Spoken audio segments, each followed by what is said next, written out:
Good evening, everyone, and welcome to our live immigration Q&A brought to you in partnership with one of our top sponsors, CIBC, as well as hosted by Devant.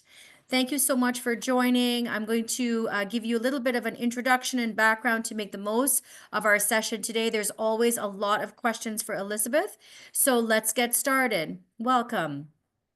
Just by way of introduction, my name is Sisha Maharaj. I'm a senior consultant, business development and external relations with Devant. And I'm here with you today with our guest speaker, Elizabeth Long. Elizabeth Long, for those of you who are new to our sessions, is a leading immigration lawyer in Canada. She's an active advocate of immigrant and refugee rights and frequently presents and advises on immigration issues to organizations, universities, members of parliament, unions, and the media. She's also testified several times before the Parliamentary Standing Committee on Citizenship and Immigration on various immigration policies. Elizabeth holds a Juris Doctor law degree from the University of Toronto and a Bachelor of Arts degree with honors in psychology from Memorial University in Newfoundland. She also holds a Master of Law degree from Osgoode Hall Law School from York University, where she focused on the intersection between immigration and labor and employment law of foreign workers. Right before we begin our session, I'd also like to acknowledge the land on which we are all gathered here today, and I'd like to recognize the lands in which you are gathered here today, but I'd like to recognize that this is our Indigenous land from the Durham region where I'm joining you as well. So let's go to the next slide. Great. So just wanted to give you a little bit of housekeeping. All participants are muted, so you don't have to have your video on. However, I do want to encourage you to introduce yourself in the chat. I will be doing a few polls as well. So wanting to help you to connect with others that are joining us today. We have close to 400 individuals registered, so we're expecting quite a bit of questions. No need to use your video. It is recorded. It will be sent only to those who have attended and registered. You can post questions using the Q&A. We usually get a lot of questions. I will be going through the questions as they arrive in the Q&A section. So just look at the bottom of the screen where you see Q&A. Please do not use the chat for the Q&A because it's really better if you use the Q&A so I can sort them and answer them for sort the questions, sorry, for Elizabeth that way. But I do want to encourage you to use the chat to connect with each other. Feel free to show any emotions and emojis throughout the session for Elizabeth. There's lots of content that we have here for you. I will also share with you at the end, so please stay till the end, some exciting new updates that we have for you. And as I said before, this session is kindly sponsored by CIBC, and we have some perks and some information from CIBC for you, as well as some connections if you have further questions or want to get in touch with CIBC. So let's go to the next slide. Great. So for those of you who are new to Devant and this is your first webinar, welcome. A little bit about us. We help over 48,000 international students and newcomers to get hired in Canada. We offer free actionable advice from our career coaches and industry experts every Wednesday from 7 to 8. And then we also hold industry special events once a month. We offer latest AI-driven tools to help you polish your resume, your interview skills, and labor market knowledge in partnership with a network of strong post-secondary institutions, universities, and colleges who have paid for complimentary services for their students and some alumni. We also offer introductions to employers to help you with your immigration, your career development, and to help you in your success here in Canada. So please visit us on our website. You can log in to your school portal under the login section on the www.devant.ca to learn more. Next slide, please. Great. So Elizabeth, you are on. I want to give you as much time as possible because I know our newcomers and international students will have lots of questions for you. So without further ado, Elizabeth, you have the floor. Welcome. Well, thank you so much, Sisha. It's always a pleasure to be here and to talk with you guys. Today, we are going to be focused on some of the multitude of changes that have been happening in this year. There has been a lot of changes for international students and a lot of changes for workers. So let's get into it. Okay, so first of all, we did have an announcement just last week, where there were some two changes. Number one, you can now finally work off campus 24 hours a week during when you are studying. Before it was 20 hours. As of November 15th, now you are able to work 24 hours a week. Now, if you are working on campus, there is no limit to on-campus work. If you are working during scheduled breaks, there's no limit during that time. And so this is just off-campus work. Very, very importantly now, if you need to change DLIs, if you're changing the institution, you have to now change and apply and receive a new study permit. The only time when you don't need, you can start studying without a new study permit is during those, there are special exceptions listed, and mostly it has to do with if your previous program was taken off the DLI list or canceled or certain these kind of situations. But for the most part, you have to now get a new study permit. So that means if you're graduating, you're going to a new school, you need to apply early for your study permit. Okay, because you can't start studying until you do.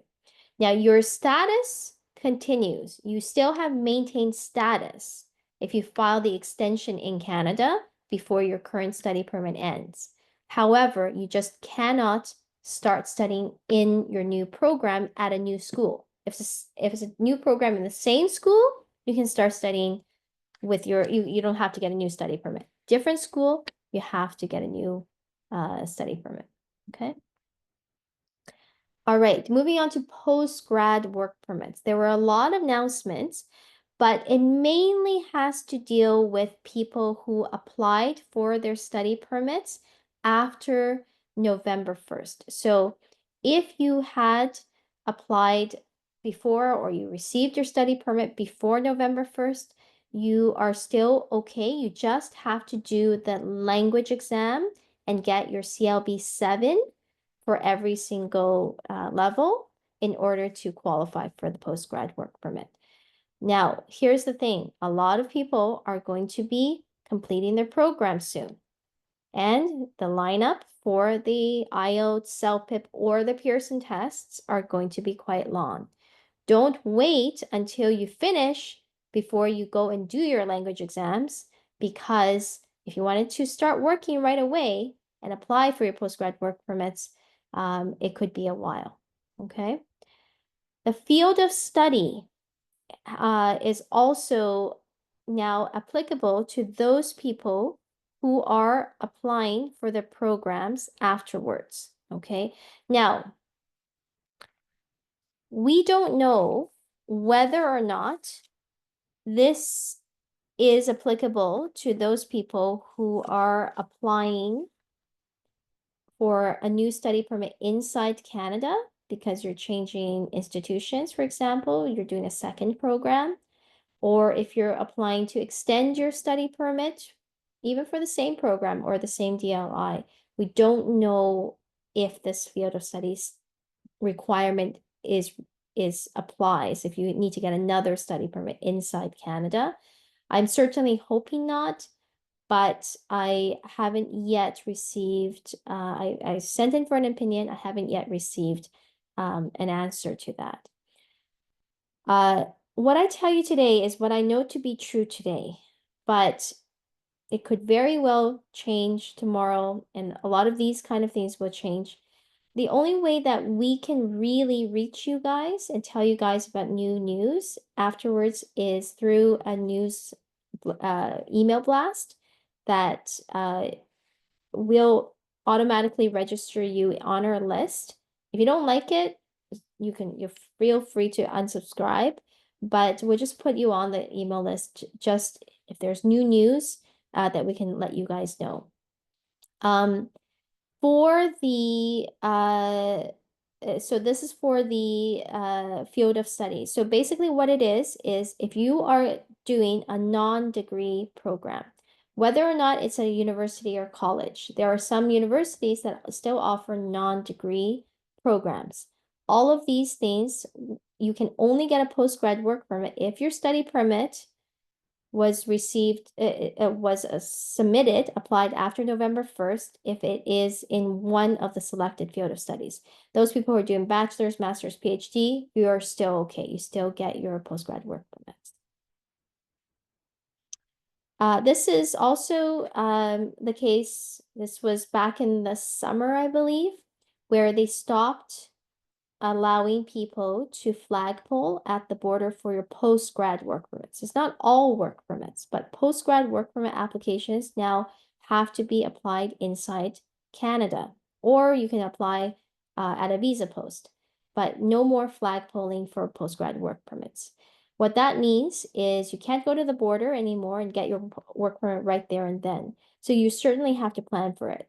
For those of you who want to start working in Canada, while you're waiting for the post-grad work permits to be issued. Right now, work permits are taking around 5 to 6 months to process, could be even longer.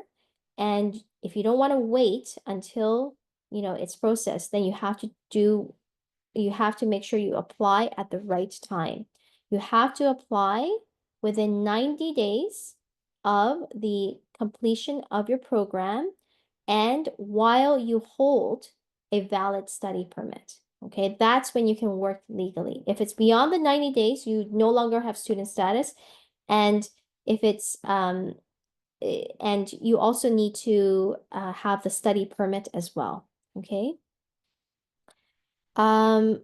Master students will qualify for the 3-year postgrad work permit, even whether or not it's a 1-year or 2-year, as long as it's over 8 months. Okay.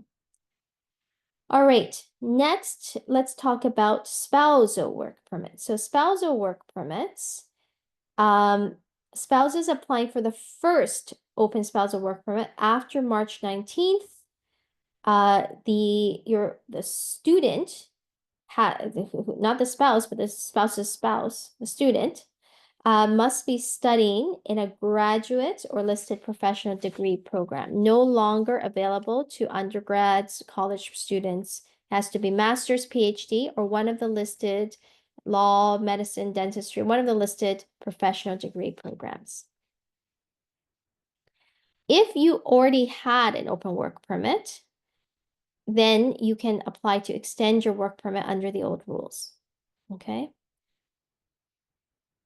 Now, the minister, they had put out some news a while back that they were going to, we don't know when, but they had announced that they wanted to limit spousal work permits to tier 0 or 1 occupations only for the principal foreign nationals. So basically, if your spouse wants to, in the future, get a work permit, you would need to have a job under the tier 0 or 1 occupation.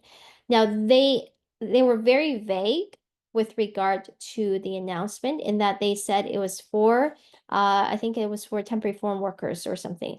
Now, what do they mean by temporary foreign workers? Do they mean by all workers with work permits or just workers with LMIAs? We're not exactly sure what this may be. So I have a may only, okay? We don't know when this might happen. Okay, finally, let's move on to employer-specific work permits.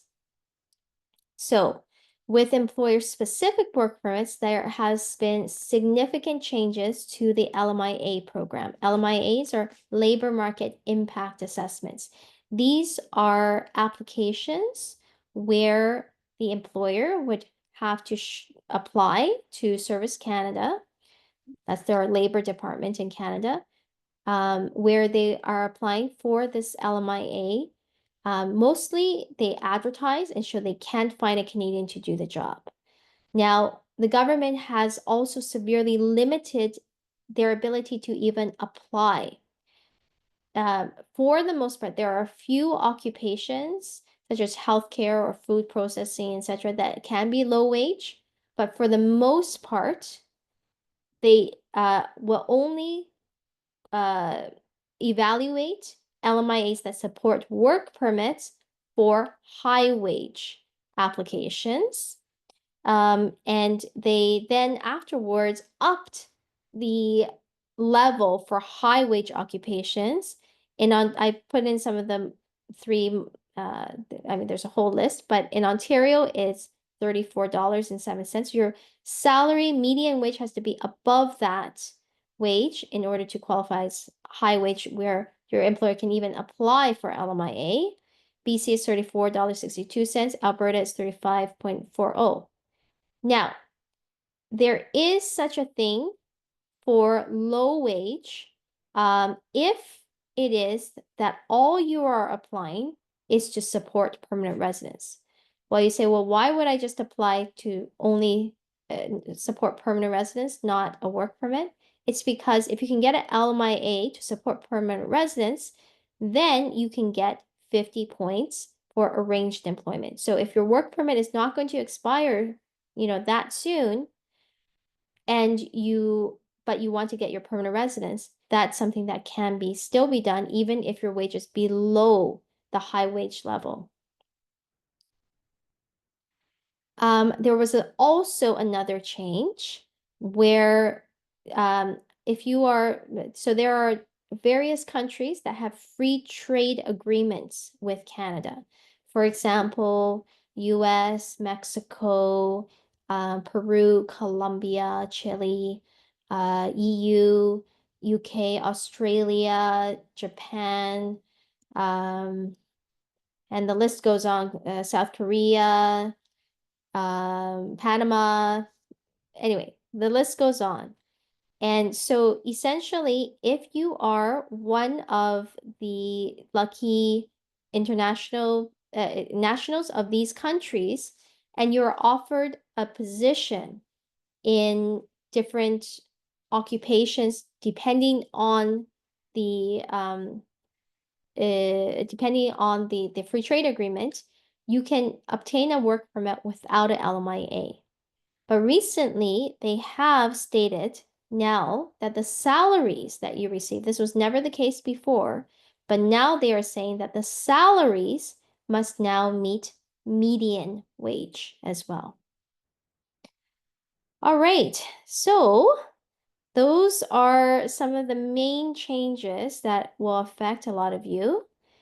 I wanted to leave some time for questions. I'm sure we have a lot of questions. Yes. So let's Yes. get into it. But sorry, Sisha, just before I get into it, Mm-hmm. if you guys want to book a consultation to go over your own personal situation, we give students from Devant a student discount. It's $100 plus tax and disbursements for the consultation. Okay, so if you want to, come for a consult, it's only $100 plus tax, and we can have a call through video conference and go over your options. But do tell us you come from Devant and you saw this webinar. That's how you can get the discount. Okay.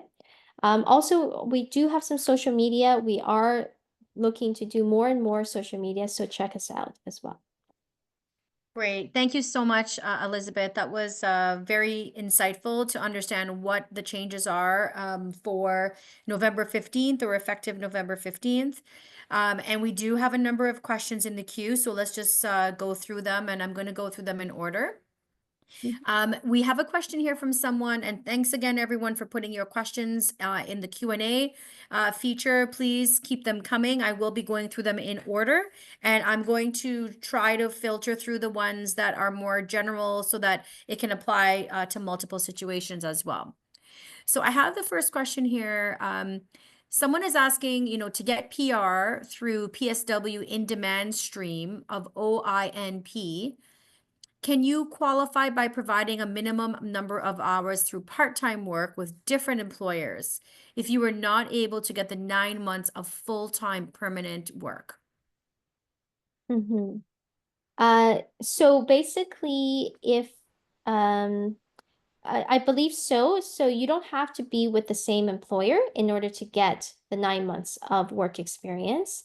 PSW, you have to be very careful as to whether or not you qualify under that PSW stream. So basically, if you're a PSW where you are taking care of someone in their home, that qualifies. But if you are a PSW and you're taking care of someone in an institution, that's a high skilled job, that doesn't qualify for in-demand stream. So do come and email us, and we can certainly set up the consultation. And if you email us, you don't get a response, just please email follow up again. We should, sometimes we do miss emails as well, but do follow up with us again. All right. Thank you. And just to follow up from that individual, if they work extra hours, does it improve your chances? No, it's a very much tick the box situation. There are Okay. a whole bunch of points for OIMP, and one of these days we can go into those points for the OIMP, as to what gives you more of an advantage. Okay. Okay. So I have a student here who's got a very good question. Thank you for your question. So this is an individual who has completed the school program or estimating to complete on December the 12th. Mhm. The study permit expired on November 18th, which so it's already expired. He applied for his extension on September 23rd. Can I apply for my postgrad work permit even if I don't get the result of my study permit work extension after completing my program? You can always apply for your postgrad work permit, but you can't work until you get your new study permit. That's the rule. So if you get your new study permit, you can work as long as you have applied for your postgrad work permit in time. But until you get your new study permit, you can't work. Until you get your new study permit or your postgrad work permit, you cannot start working right away. Okay, so if they get their postgrad work permit but did not receive the study permit extension request, it's Mhm. still okay to work if they just have their postgrad work permit. Absolutely. But there's going to be a long period of time before they actually get the postgrad work permit. And normally while you're waiting for the postgrad work permit, you can work. But if you don't have your study permit in hand, then you're technically not supposed to work until you get your new study permit. Got it. So if I had my study permit and I applied for my work permit, is that called implied status? At that point, yes, it's not only implied status, but under the I can't remember the exact I think it's V 180V, but you can then work based on the regulations if you have your study permit and you've applied for your work permit when you've graduated. Yeah. Okay. Okay, thank you. Mm. So I have a question actually from someone who is a citizen, a Canadian citizen, however, born in Indonesia, and his spouse and children are still in Indonesia. He's planning to apply for their Canadian citizenship. However, he learned that his wife, um, Okay, that it so would take longer. okay, so you can't just apply for your wife directly as a citizen. Just because they get married to you doesn't mean that they are granted citizenship right away. You have to sponsor your wife. Your sons, if you were a citizen when they were citizens, when they were born, then they are Canadian citizens and you can apply for their Canadian certificate. Unless you yourself was not naturalized, where you got your citizenship through permanent residence, or born in Canada. They are changing the laws for second generation citizens, but we are not sure exactly what the rules are going to be for that. But if you were born in Canada or you were naturalized in Canada, and when your sons were born, you were a Canadian citizen, your sons are Canadian citizens, you just have to apply and get their Canadian citizenship certificate. Your wife, you would have to sponsor. So if you want to understand more about how to do everything, do let us know. Yes, I do recommend that you follow up with Elizabeth because this is more of a complicated scenario. I think it'll be good for you to follow up for an appointment consult, a one-on-one. Thank you so much, Elizabeth. That was a really tricky question and complicated one. A lot of spousal questions we're getting. So the next question is from someone who says that her and her husband came to Canada in August of 2023. She's on a study permit and he's on an SOWP. Our permit ends in July 2025. My last class will be on January 12th, 2025. And its assignments and projects will be done end of March. I'm expecting to get all my grades and completion sometime in April. So the question is, can they travel? Can they travel to India February, March, and come back without getting stopped in immigration? And then number two is, after getting my completion letter, I'm applying for my postgrad work permit. Can we visit India in our implied status? So until you've completed your program, and if your visa, you still have your visas are still valid, you can travel, and if you wanted to travel, okay? But after your visas expire, you will have an issue coming back to Canada. Now, granted, let's say your visas have not expired and you want to travel, but you've completed your program. You have to be very careful in the period of time that you want to travel after you've completed your program, because you do lose your student status 90 days after you've completed your program. So if you travel outside of Canada, you lose your implied status if you let's say you travel and you come back after the 90 days, you will not have implied status at that point. Okay. Mhm. If you do want to travel, I generally say just stay in Canada until you get your postgrad work permit. It's a lot easier to do that way. But if you do want to travel, you must come back before the 90 days is up. And you want to apply for your postgrad work permit as well, and let the officer know you've applied for the postgrad work permit. Come back before 90 days after the completion date. Come back before the expiry of your visa. Mhm. Thank you, Elizabeth. Again, this is a very tricky situation. You want to make sure that you are very clear when you're considering traveling. So again, I do recommend reaching out to Elizabeth before you book any travel. I have a question here from a student who's an international student in Canada on a study permit until April 2025. I plan to apply for a postgraduate work permit after completing my studies. My spouse currently holds a spousal open work permit, which also expires the same day as my study permit. Can my spouse apply for an extension of their work permit at the same time I apply for my postgrad work permit, even if I'm not employed in a tier 1 or 2 full-time position at the time of my application? But right now, you don't have to be employed in a high-skilled position in order for your spouse to get an open work permit right now. Okay. You can be employed in any job. For your spouse, yes, they can apply for the extension together with you. If you don't have any job, then I hope you will get a job, because you can apply, but if the officer gets to the application, to your wife's application, and finds that you don't have a job, then they would have to deny the application.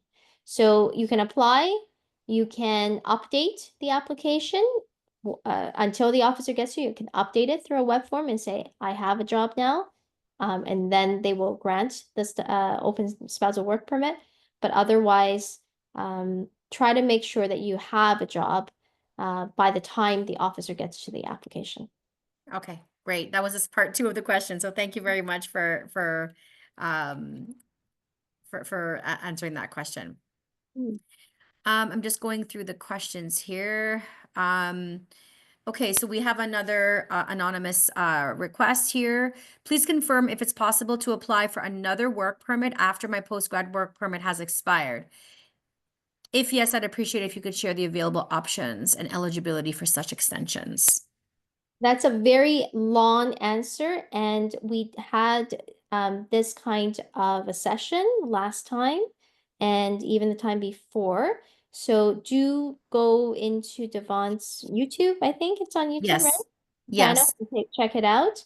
The short answer is you can always apply for a work permit, but in order for it to be granted, you have to qualify.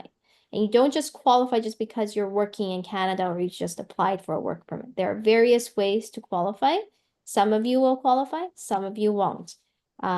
So if you wanted to come for a consultation, we can certainly go over your options. That's what I would highly recommend.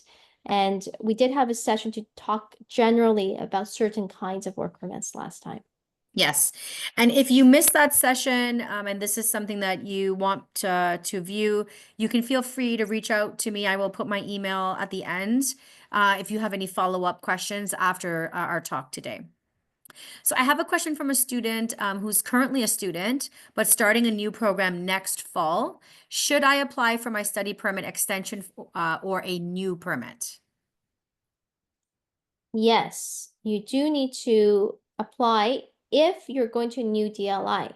If your study permit has not expired, and you're going to the same DLI, you can use your current study permit, but make sure that your study permit is valid for the entire length of the program. If it's not, then you will want to file an extension well ahead of time in order to make sure that you have a study permit by the time you graduate, because you want to apply and work while waiting for your postgrad work permit.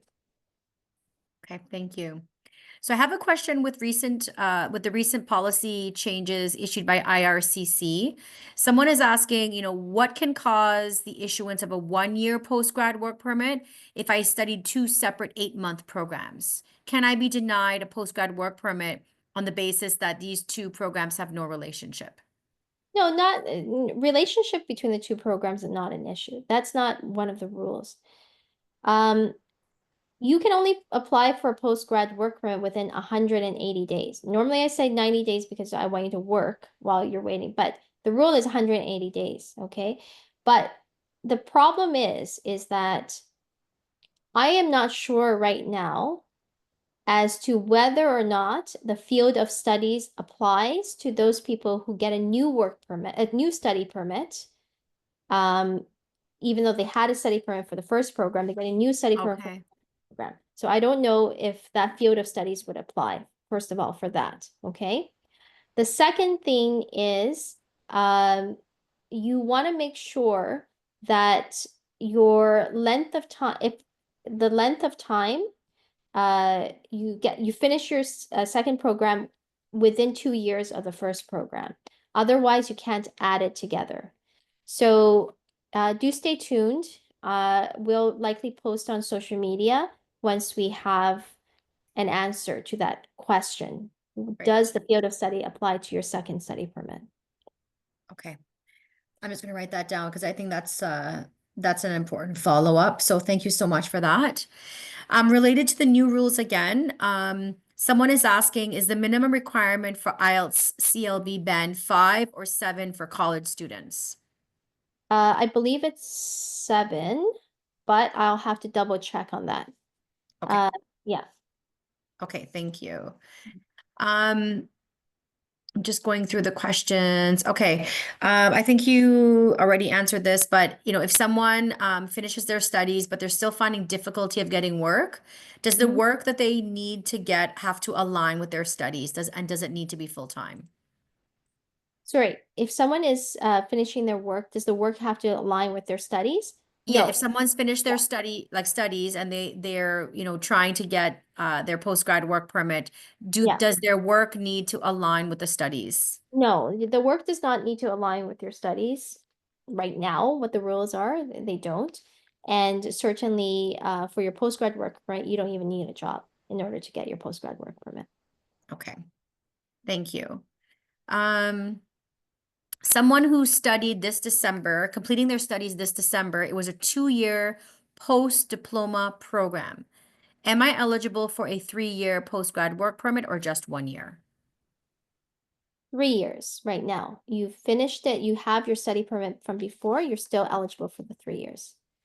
Okay, thank you. Someone is asking, I have to apply for my postgrad work permit in January. My husband is on an SOWP. So my question is, what is the criteria for him to apply for an extension? You have to have a job.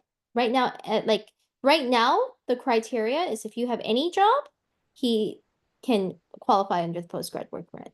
That may very well change. We don't know when. The minister did announce some things, and I just talked about they may change it to tier 0 or 1, but right now it's any job. Okay, thank you. How can an international student invite their spouses if they are studying different courses than the listed ones? Is it possible to invite them after completing studies and getting the postgrad work permit? Sorry. Sorry, That's can you okay. say that again? Yeah. That's okay.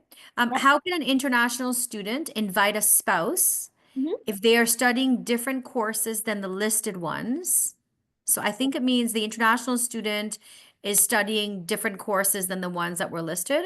Right. Is it possible to To invite invite. them after completing their studies and getting the postgrad work permit? So if you have, if you're applying for your postgrad work permit, you can apply for the work permit if you can actually show that you have a job and they qualify for a work permit. Um, if you're studying a different course than what you had applied for before, uh, if you had changed schools before the announcement on November 15th, you're still okay as long as you had told IRCC that you had changed schools. That's not an issue. If you're in the same DLI, you don't need to declare, that's okay. You don't have to apply for another study permit either. So that's not a big issue. But if you wanted to have your spouse join you after you complete your studies and apply for your postgrad work permit, then you do need to get a job in order to qualify. And Sisha, Okay. I just double checked. So this Yes. is right. So for the university, it is level 7. For the CLB 5 for college graduates. Okay. Thank you so much. Wow, you're multitasking. Yes. And Thanks so also much. for if they're from a flight school graduates are great. If you're doing a flight training course or getting an instructor rating as a flight instructor, no language requirements. And I mean, there's no field of study requirement because you're doing that as well. Oh, wow. Okay. That's new. I haven't heard that yet. Thank you. Um, okay, so we have a question here for student who's in tourism and hotel management, graduating May 2026. Mhm. Um, how do I get my post-grad work permit after graduation? Is there any chance that my spouse can join me before graduating from my program? So 2 questions. How do you get your postgrad work permit? If you had your study permit, if you applied for your study permit before the cutoff date of November 1st, you still qualify irrespective of the field of study. For your spouse, they can't get a spousal work permit now, unfortunately, if they don't already have a spousal work permit. If you're not from a degree granting, from the graduate programs. As for them joining you after you graduate, hopefully the postgrad work permit, they'll qualify for the spousal work permit if you have a postgrad work permit and a job offer.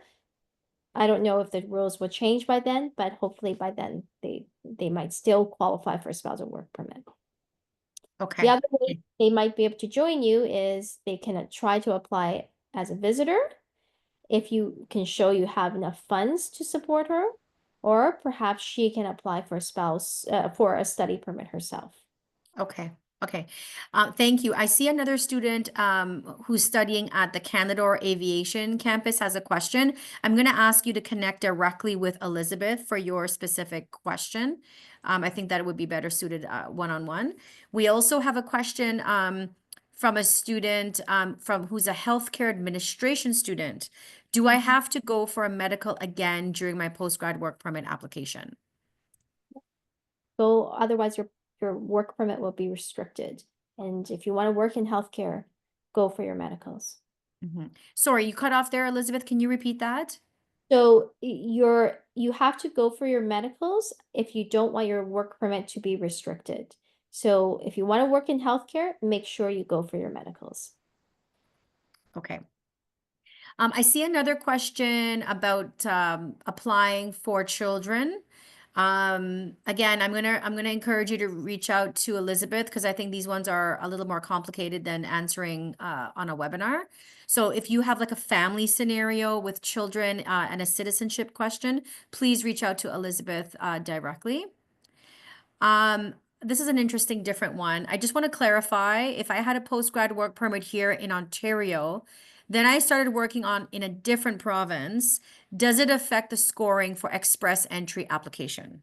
No, it doesn't. The only province where, I mean, even if you were to have the work experience in Quebec, it's fine. It counts as Canadian work experience.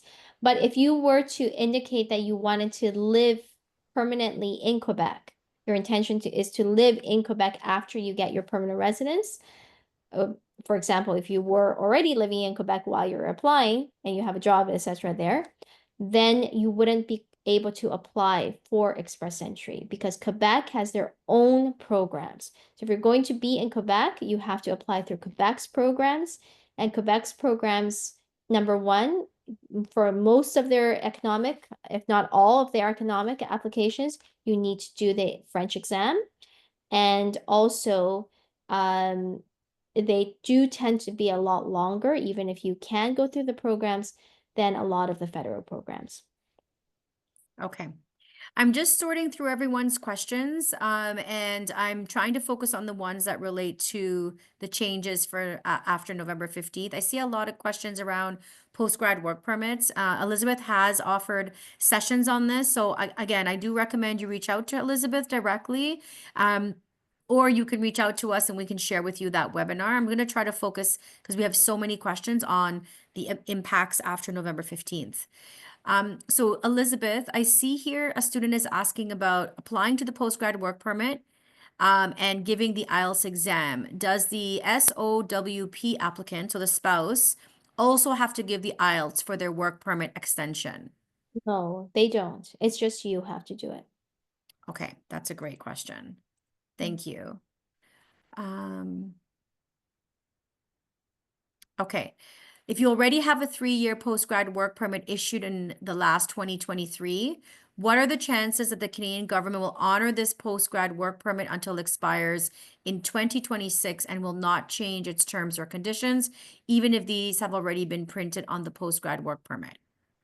I have not ever heard of a government changing a work permit that has already been issued. If work permit has been issued, then it should be issued.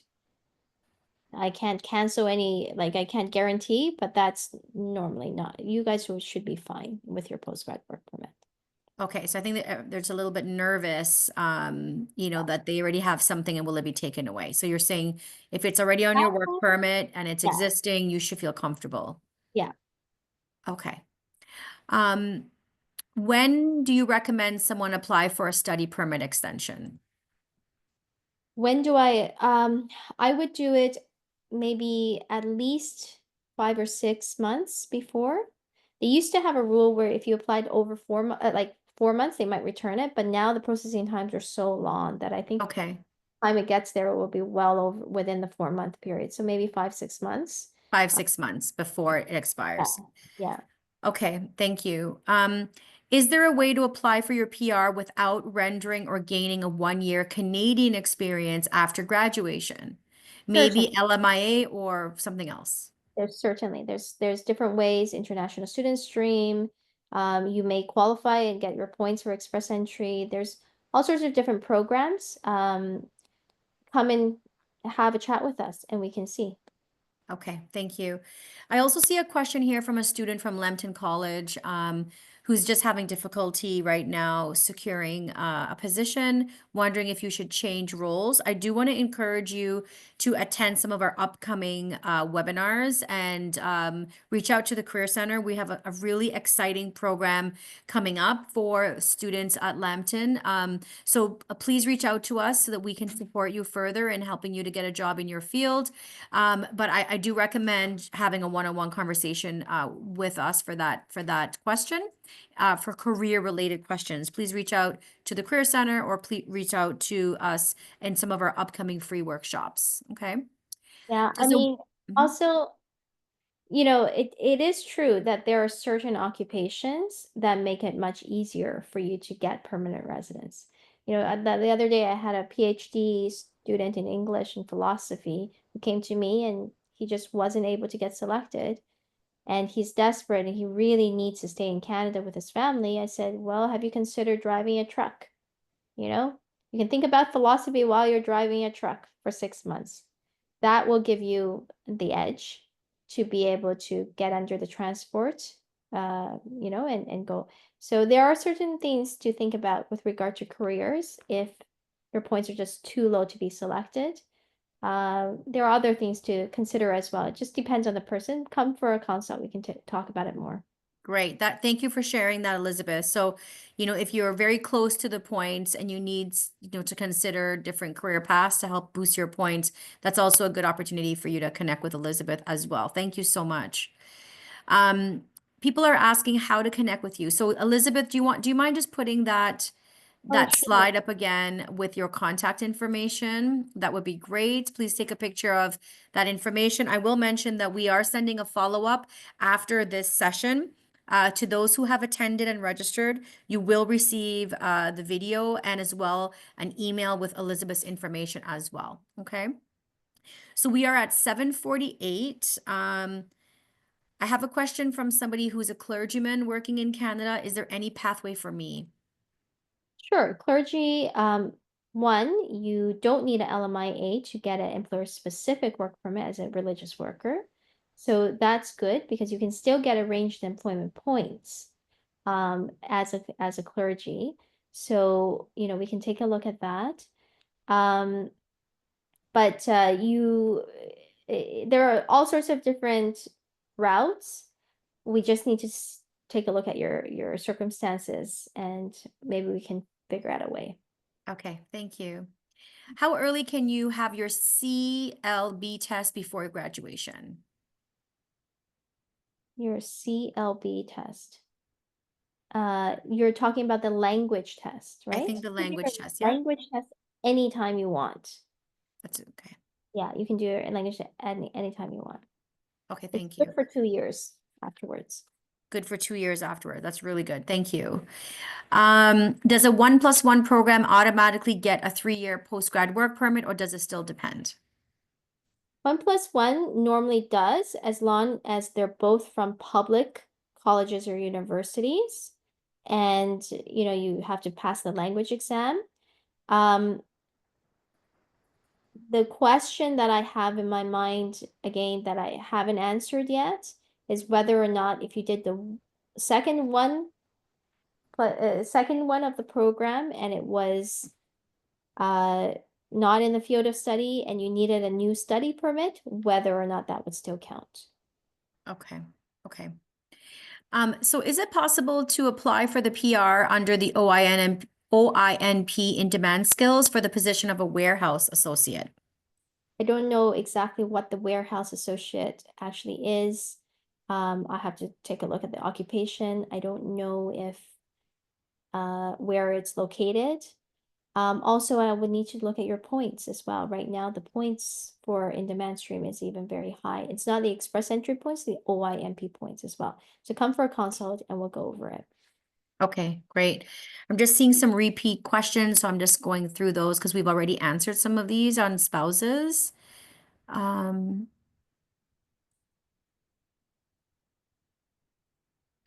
I think, so I'm a student and I have a part-time job. Is it possible to apply for the postgraduate program with a part-time job? You don't need any job to apply for the post-grad work permit. Just apply. As long as you've completed your program and you satisfy the other requirements, you're fine. You don't need any job. Yes, yes, great. Thank you so much. We're at 7:51. I'm just going to take a final look. I think that we've answered most of these questions. Oh, okay. This is a new one. I've worked for a employer for about 2 years, then got laid off, and the employer offered me 2 months severance. So will these 2 months be counted for my Canadian experience for permanent residency? Severance is just paid for you. You didn't actually work. during that time. So that's not counted as work experience. Okay. And I'm sorry for the person that lost your job. Again, please reach out to your career center, your alumni office, or to Devant, and we'd be happy to continue supporting you in your transition.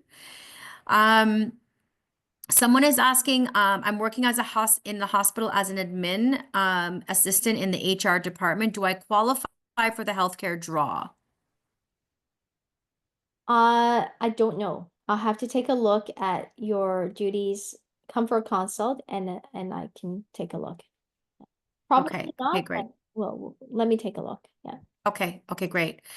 All right. Well, Elizabeth, thank you so much. I am going to encourage everyone to reach out to you if you have more detailed questions for Elizabeth. I want to highlight some of our amazing upcoming sessions that we have, and also ask you to please fill out our survey to see if you found this session useful. Next week, we have Ask a Recruiter with Ravita Nobat from Government and Real Estate. She'll be joining us from Infrastructure Ontario. So for those of you who are still looking for jobs, she is going to be fantastic. I'm so excited to talk with Ravita next Wednesday, 7 to 8 o'clock. She's got tons of experience and really wants to assist newcomers and international students in their job search. We also have a number of workshops, as I mentioned. We have as well, another session coming up in December, which is a Christmas virtual social, as well as a workshop finding a job in Canada early in the year.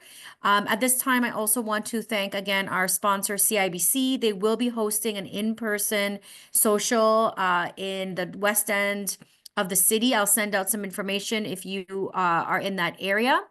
Next slide, please, Elizabeth. And again, please note that you have free services from your university and college career centers. If you would like additional assistance, we do offer one-on-one coaching, LinkedIn audits, resume and cover letter writing support.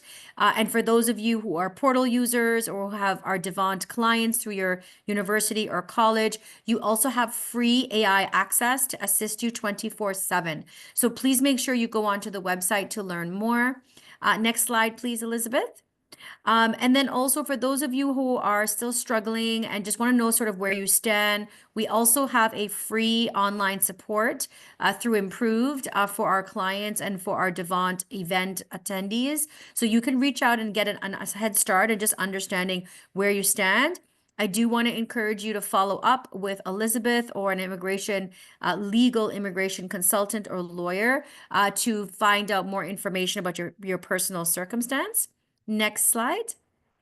And again, here is a perk and a thank you from CIBC. For those of you who are newcomers, you can get a number of different rewards. Please scan that code. And I just want to take this opportunity to thank CIBC for sponsoring this session. They have also come on as an annual sponsor for 2025. I will be sending out a feedback form. And I really want to encourage you and welcome you, please, to share with us your feedback. I'm also going to launch a financial goals poll right now. This will also help us to understand how else we can support you and what other webinars or information you're looking for. So please take a moment to share with our sponsors, what are your financial goals for newcomers? What is some of the support that you're looking for? And what are some of the new webinars or invitations to events that you'd like to see for 2025? I do take your feedback, and Devant team also reviews all of the feedback before we start launching our new series for the winter. So please do look out for the Get Hired at Home event, where we will be connecting you with a number of employers. Thank you so much. I'm seeing a lot of participation here in our poll. Looks like a lot of you are saving for future investments or big purchases, building credit history in Canada, managing daily living expenses, and saving for tuition and future educational expenses. So please take a moment to share your feedback with us. I'll leave the poll open for a little bit longer. Again, thank you for all the applause. Elizabeth, you're seeing all of the love here and applause. As always, Really, really appreciate your time. I know you have long days with everything that's been happening with IRCC. And again, you've been such an amazing support throughout the entire year of 2024. For those of you who haven't seen Elizabeth before, she comes on regularly for free to give you this information, and she is a legal immigration lawyer. So please make sure you reach out to her to follow up and to get the right information. I'm just going to end the poll right now and share the results so that you can see some of the results from the poll. And then I just want to ask you if you can please make sure that you give us your feedback in terms of your thoughts on this webinar. Your comments really matter to us. So we would really love for you to give us your feedback. Okay. I'm just going to launch one more poll. At that time, I'm going to also end the recording. And again, looking forward to seeing all of you. Good luck from everyone at Devon. We're here to support you in your journey. We know that there's been lots of changes. We are offering relevant and timely topics as IRCC makes these comments. If you know someone that could have benefited from this session, please encourage them to sign up for our future immigration talks with Elizabeth.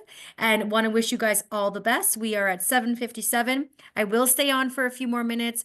At this time, Elizabeth, I just want to thank you so much on behalf of everyone. As you can see, all the applause is coming for you. Have a great evening, and thanks again on behalf of everyone. Well, thank you all so much. Thank you so much, Sisha, for being such a great host as always. And I want to, it's the holidays are coming up. I do want to wish you guys a happy holidays.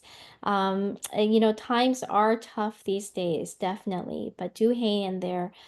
There is still hope. There is always hope. And I will try to be here for you guys. Okay? Take care. Bye, Bye, everyone. Elizabeth. Thank you.